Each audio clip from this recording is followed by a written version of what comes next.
Hey everybody, it's Michael DeSilvis. How you doing tonight? We've got some in the news stuff to talk about, and talk about family matters too as well.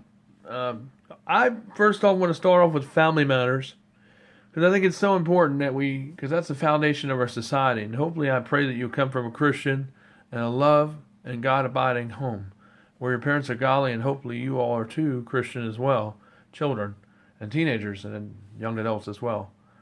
But sometimes, even when that's going on the surface, sometimes your parents are not always going to be godly by the way they behave and by the way they treat you.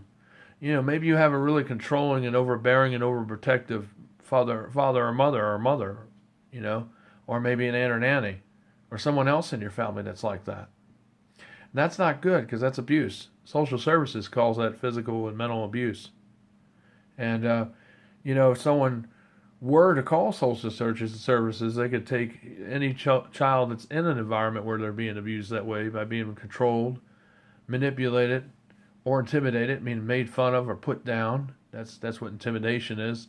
So that you will submit to whatever they're trying to get you to take the mindset, and they'll scare you, or they'll take things from you or kick you out of the family. Those are all things of abusive measures, And then the whole thing is fear, intimidation, manipulation, and also full control. I mean, they're in every aspect of your life. Even if you're not doing nothing wrong, you're always being accused with the mindset that you're always doing something wrong, and that you're always up to something or up to no good, or that you're doing something that's inappropriate or improper.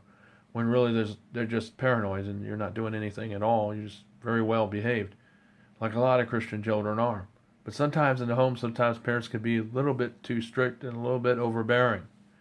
So this is what I say to the children: if you're going through this thing, try to talk to your parents by opening a dialogue, communicate. If that doesn't work, meaning like if you talk to them about a situation and you talk to them about other things, and all else fails, bring in someone else from the church where you go, or maybe someone from school, like a counselor or a teacher that can intervene or moderate on your behalf with your parents. If that doesn't work, then you may have to take it to social services. Okay, because what they're doing is abusive and disruptive behavior. That's not how you parent appropriately or effectively, where you control, manipulate, and fear and intimidate.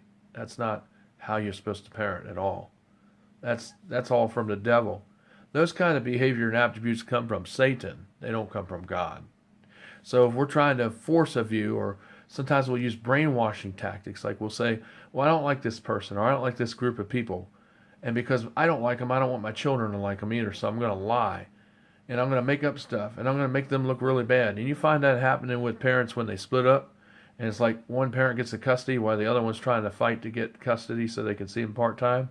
The other person will do one thing that's really wrong, is that the other person, the mother or the father, whoever has the custody of the children at the time, will say lies. Or when they're visiting, they'll put lies and try to change their mind through the process of manipulation and intimidation and fear, and also monopolization of the mind, they call it. And they'll try to make the person into looking like someone that's really bad, when really it's not true. Well, that's all abuse. And so if that's going on in your home, you just need to do what your parents say, but you need to talk to, like I said, a teacher or a youth minister. If that doesn't work, then you need to bring in social services, because that is abuse. Okay, and as being a reporter like I am, looking out for the best interests of children, 'cause that's what I do, other than just preach. That's can also be regarded as that type of behavior. And if it's going on in your home, if you're in a situation, you got to do what your parents say, because they'll always shove that down your throat because you're underage and you're under their roof, which is true, you are. And you got to do what they say, but that's if it's appropriate. If they're doing something that's not appropriate, then you need to take those steps so you can correct that step. Or otherwise, maybe you can go live with someone else who's in your family that isn't your parents, that you get along better with and that are nicer. Maybe that's the next option that you could look at. Where you wouldn't have to be under a parent that is overbearing and overprotective and breathing up your neck all the time. Because they don't need to be like that. It's too overbearing and overprotective. That's just not the way you need to be, and be so paranoid. That there's always something that everybody's out to get them, or talk about them, or do something to them or to their family, kind of mentality. When that's not really even the case at all. remotely most of the time. So that's what I'm saying. If it's going on in your home, I feel sorry for you if it is. And even though they put on this Christian front, and they're Christian, but the way they act, they don't act like a Christian. That's why I call it a front. And you just have to filter what your parents say, even if it's mean when they talk about somebody that you may care about or you may like. Maybe you really do care about the person. You want them in your family, but your mother or both of your parents don't want them in there, or maybe your mother doesn't. But you just have to, in that case, or maybe another family member doesn't. Well, you just have to just kind of, leave it all in God's hands. Because really that's really the answer.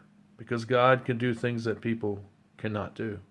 And God can work through things and around things if he really sees a way or maneuver if it's the right thing. He will supersede that. And if there's love in the case of that, then God will bring you two together when the people grow up. If that's really meant to be. And if that's really God's divine will, that supersedes your parents. Once you get to be an adult, that is. So you just got to listen to what your parents say because they're right. That's the law. And it's also what you're supposed to do. But then when you get to be 18, you can leave. That's the good thing about it. If you don't like the way you're being treated, you can move out. You can start your own way. You could go live with somebody else because you can make your own way. You don't have to stay there when you turn 18. You can move out somewhere. You can go live with anyone, a friend. You can live with a family member. You can even live on your own if that's what you want to do. Because that's what you have legal right to do that when you're 18. So, even though all this stuff is going on, you just got to stay strong and rely on Jesus and stay strong in the Lord. Because this is all persecution. And even your parents, even though they're Christians, sometimes can be used to be of the devil's hand and not even know it. By their behavior and by what they do too. Because they're not perfect. You're not perfect and your parents aren't either. And when someone acts like they're always perfectionists, and you always feel like you're not doing enough, or like everything you do is wrong all the time, or you're always being put down or made fun of because of the way you did it, because it wasn't done the way they taught you to do it, but yet it still looked good, but yet they weren't satisfied because you didn't do the way they said to do it, in mentality. Well, when you move out, you can do it the way you want to do it.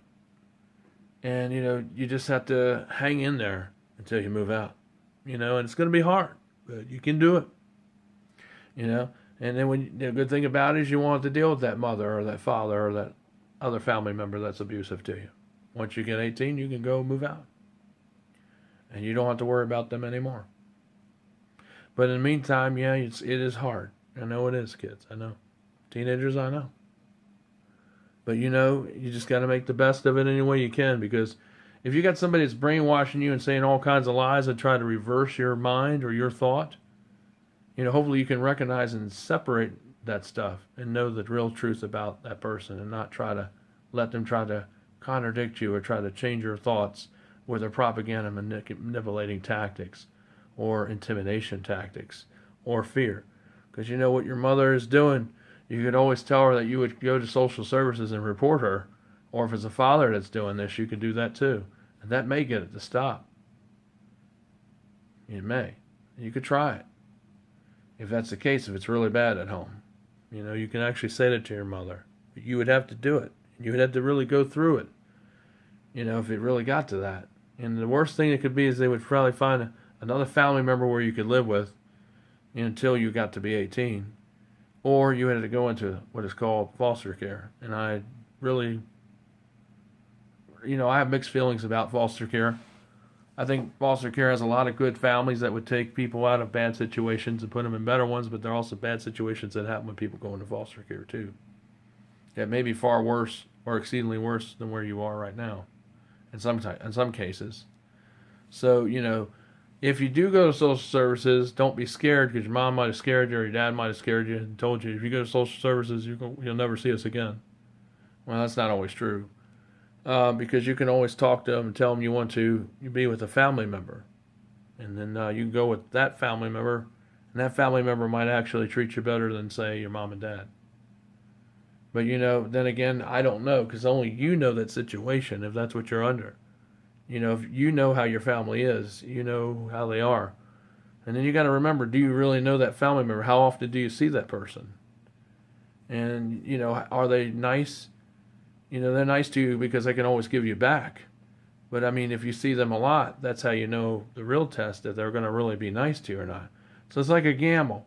So it's a lot you got to think about, and it is scary. But at the same time, it could be good because maybe this person would really be a lot better than where you are right now.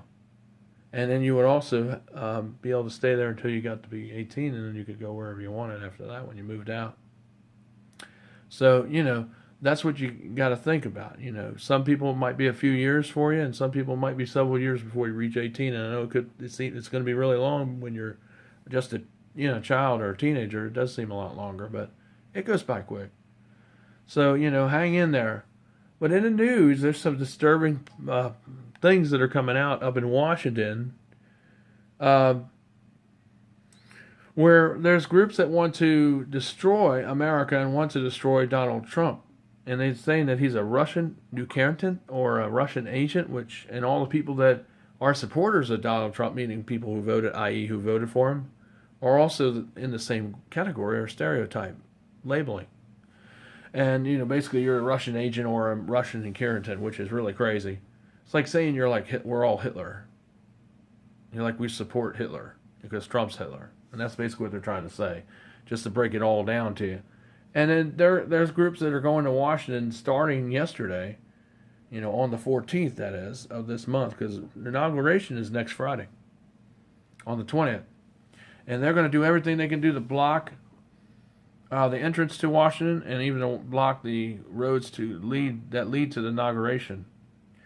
And people are already going up there to go in there to descend on Washington right now. And they'll be doing that all the way to the actual day.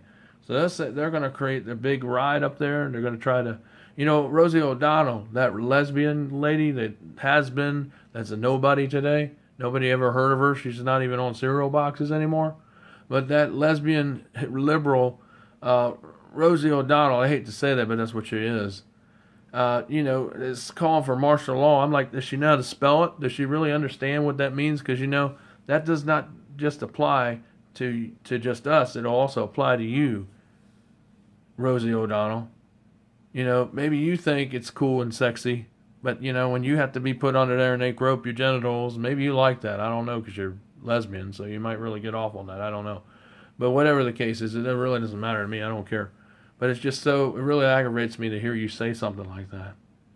How you can sit there and say that we need to call for martial law in this country because you think it's sexy or cool or trendy, and it's nothing cool or sexy about it. Because that just takes away your freedom as well as our freedom. And that's moronic. I mean, we want a free country. Trump is not no Russian spy or agent or anything else that they come up with that they throw out their rear end, because that's all it is doo-doo.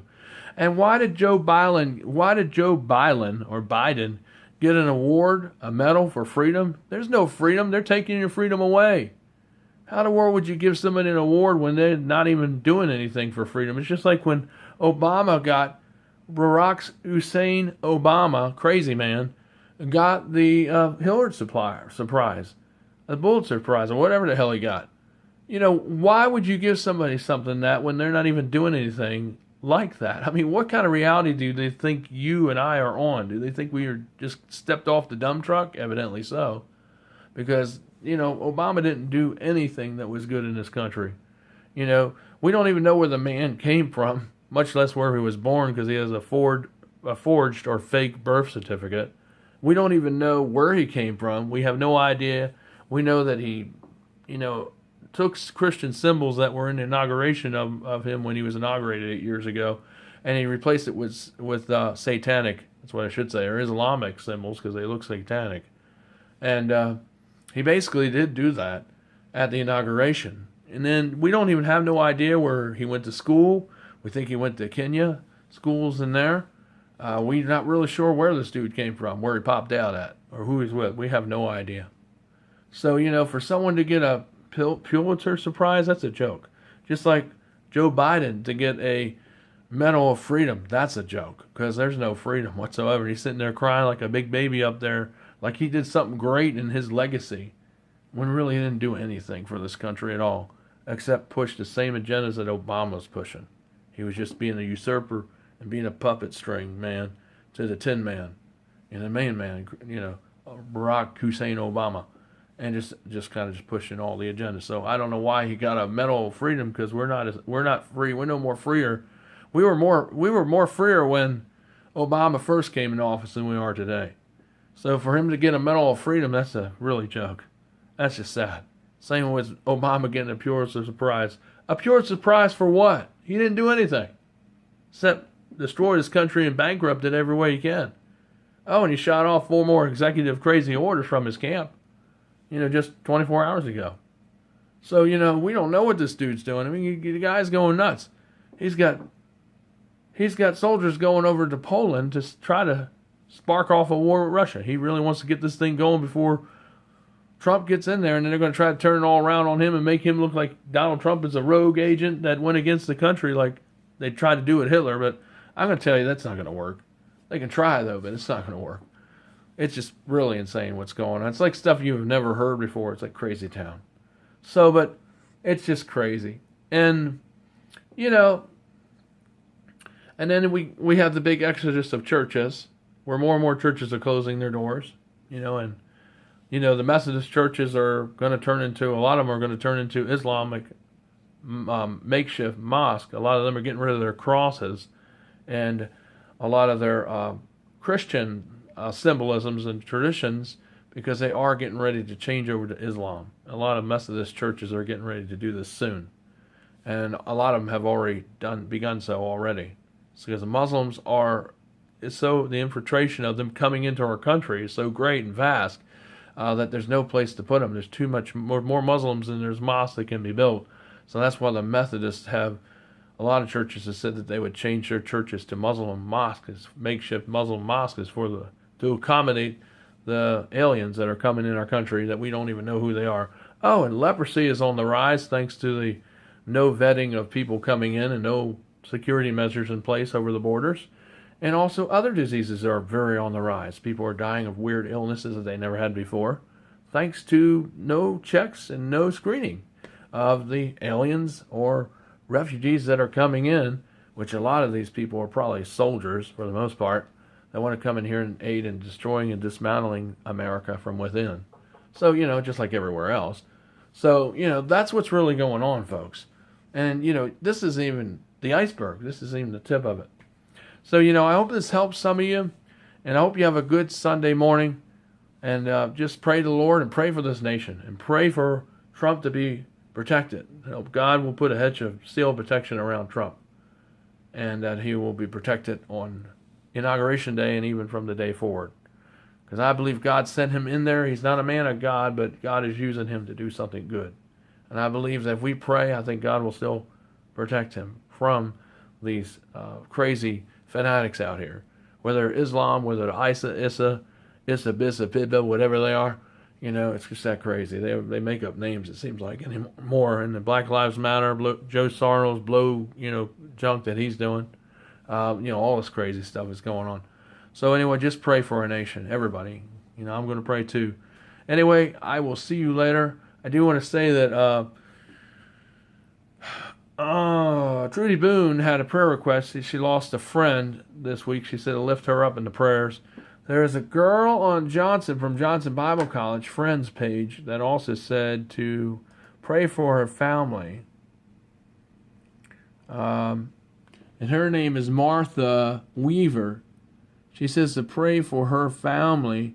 This is posted in Johnson Bible College or Johnson University now. Friends page. It says, please keep my family in prayers. For this coming week, I guess, or Sunday.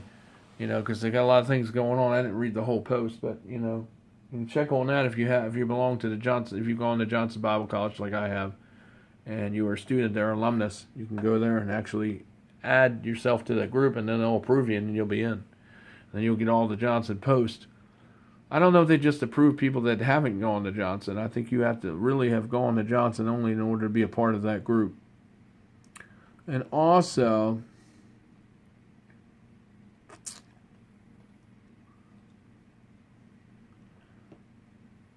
I think that's it. Yeah, I think that's it. So that's the news for tonight. I hope everybody had be safe this week. Be safe when you're going out. And be tactful and love people, even if they're not always so loving to you. And remember, Jesus is the reason why we're Christians and why we do the things that are ultimately good for His cause and purpose. Take care. This is Michael for In the News. God bless everyone.